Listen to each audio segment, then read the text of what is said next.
नमस्कार, आप देख रहे हैं कैपिटल न्यूज। मैं हूं प्रफुल्ल गिरी। इस वक्त हमारे साथ ऋषिकेश दुबे के ससुर अनुज कुमार तिवारी हैं।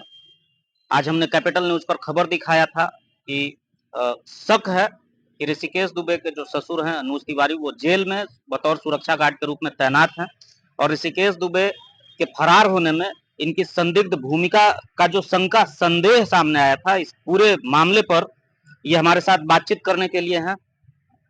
जो ये मामला हुआ कि अस्पताल से आपके दामाद ऋषिकेश दुबे जो हत्या के आरोप में बंद थे और उनके फरार होने की जो वारदात सामने आई है और इसके बाद कहा गया कि आप जेल के सुरक्षा गार्ड में तैनात हैं और इसको जोड़ कर देखा जा रहा है। इस पर आप क्या कहना चाहेंगे? कितनी संदिग्ध भूमिका होगी या इस पूरे मामले को आप कैसे देख पा रहे हैं? क्या कहना चाहेंगे अपने बचाव पक्ष में? बचाव पक्ष की कोई बात नहीं है। दामाद है तो हम खाना तो लेके आते जाते थे और स्वाभाविक है कि आना जाना लगा रहता था, लेकिन इस बात में अगर जरा भी पुष्टि हो जाए, जरा भी अगर कहीं साबित हो जाए, तब मैं हर हालत में हर कदम पर प्रशासन से लेकर के सभी सहयोग करने के लिए तैयार हूं। लेकिन जो सुबह हमारे पास न्यूज आया कि ये नहीं गए थे उस दिन, घटना वाली रात, घटना के दिन मैं 2 बजे तक वहीं था। हमारी फैमिली बच्चे सब वहीं मिलने गए थे और मिल करके 2:10 के लगभग वहां से हम चले हैं। नाती को गुरुवार को गए होंगे ना, क्योंकि ये घटना तो शुक्रवार सुबह की है। हाँ, गुरुवार को गए हैं। 2:10 में गार्ड से बात किए, हम अंदर भी नहीं गए, गार्ड से बात किए और बात करने के बाद 2:10 में वहां से चले हैं। शाम में 6:09 6 से 9 ड्यूटी रहती है हमारी। 9:30 बजे घर पर आए तो बेटी बोली कि हम खाना लेकर के जाते हैं। खाना दी, खाना दे करके वो आ भी गई। एक महिला वहां पर जो बूढ़ी हमारी थी सलवाइन थी, वहां रुकी भी। 5 बजे वो वहां से निकले भी हैं और प्रतिदिन के भांति मैं 7 साढ़े 7 में वहां जाता था और बेटी को वहां से लाता था, चाहे जो भी बर्तन था खाना का ले करके आता था और घर पर रखता था। इसके बाद पुनः ड्यूटी पर चला जाता था। लेकिन फोन आ गया 7 बज के कुछ मिनट में कि आपके दामाद हमसे पूछ करके उधर गए हैं, बुला दीजिए ना। हम कि ऐसा क्यों कर दिया तुमने? ये तो बहुत उस समय हमारा बुझाया कि ब्रेन हेमरेज कर जाएगा और काफी हम छानबीन किए, अपने स्तर पर छानबीन किए, लेकिन न्यूज देख रहे हैं कि दामाद के चलते संदिग्ध है। तो जांच में अगर पाए जाएंगे तो जो मर्जी प्रशासन को वो कर सकता है। हमारे अगर जांच में भी और कहीं भी पाया जाएगा तो हमारा नाती पोता सब कुछ अनाथ हो जाएंगे। हमारा खानदान में 3 पीढ़ी से किसी तरह का अगर आरोप भी होगा तो हमको जो प्रशासन कहेगा मैं तैयार हूं। और जब भी थाना प्रभारी बुलाएंगे, जब भी साहब बुलाएंगे, चाहे जो भी बड़े साहब, मैं तैयार हूं विथिन 5 मिनट में उसके लिए आओ। हमारा सारा चीज समर्पित है।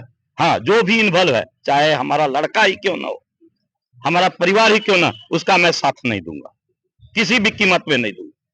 ये मेरा वचन है। मैं थाना प्रभारी से भी बोला कि ये गलत न्यूज छपा हुआ है, इसके चलते आप कैमरा दिखवा लीजिए। कह रहा है कि नहीं गए हैं, तो नहीं गए हैं। तो अगर साबित हो जाएगा कि नहीं गए हैं, रहा बात मेडिकल का, तो मेडिकल में बिना परमिशन का अगर ऐसा होता तो 14 महीना क्यों, पहले भी हम बुला लेते। कल एक हम बाहर ड्यूटी देते हैं, हमारे अंदर 8 स्टेप है, बिना डॉक्टर के बोर्ड के, बिना कोर्ट की इजाजत के एक मरीज भी नहीं जाता। ये क्या, दूसरे मरीज भी नहीं जा सकते हैं।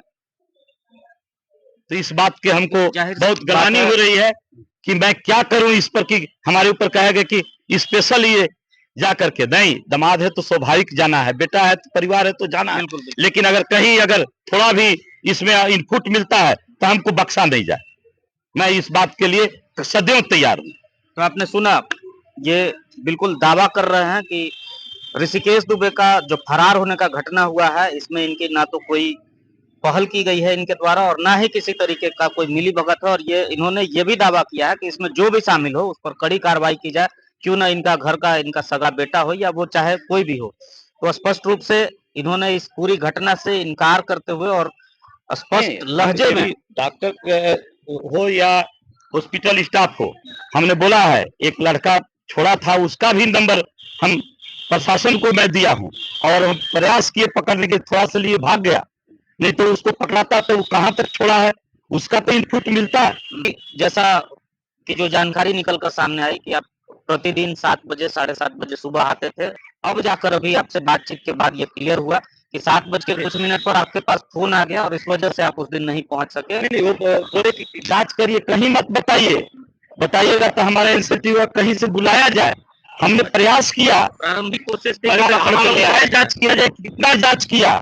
इसके बाद हमको किसी से बात करवाया, वो कार्ड वाला बोला कि थाना प्रभारी बोल रहे हैं। हम कहे कि सर क्या करें? आप पर एफआईआर होगा। हम कहे कि सर आप आइए हमारे साथ चलिए, जहाँ चलना है हम तैयार हैं। अगर थोड़ा भी जानकारी होता, एक बेल्ट को थोड़ा बेल्ट को ये, अब हमारे खानदान में किसी तरह का एक केस भी है तो उसके लिए हम समर्पित हैं। ये तो अब हम फांसी का दमाद लिया कि जो हमारा इज्जत ले लिया। आपने सुना ये दर्द है जो इनके जुबान से बाहर निकल रहा है। बेहद आत्मग्लानि भी महसूस हो रहा है इन्हें। जो गलती इन्होंने किया नहीं, उस गलती की सजा इन्हें भुगतनी पड़ रही है। कौन इसमें दोषी है, किसकी मिलीभगत से ऋषिकेश दुबे फरार हुए हैं, क्योंकि ये तो स्पष्ट है कि कोई ना कोई है इस घटना में पीछे, जो इसमें शामिल है। मोबाइल से बात करते हुए जिस तरीके से सीसीटीवी फुटेज बाहर आया है और बाहर निकलते ही बाइक से 2 बाइक सवार आते हैं और लेकर गए हैं, तो कोई ना कोई इसमें जरूर है, पर वो कौन है इसकी जांच पुलिस कर रही है। एक थी उजला टी शर्ट वाला थी, जैकेट वाला है, वो हमारा लड़का जैसा लग रहा।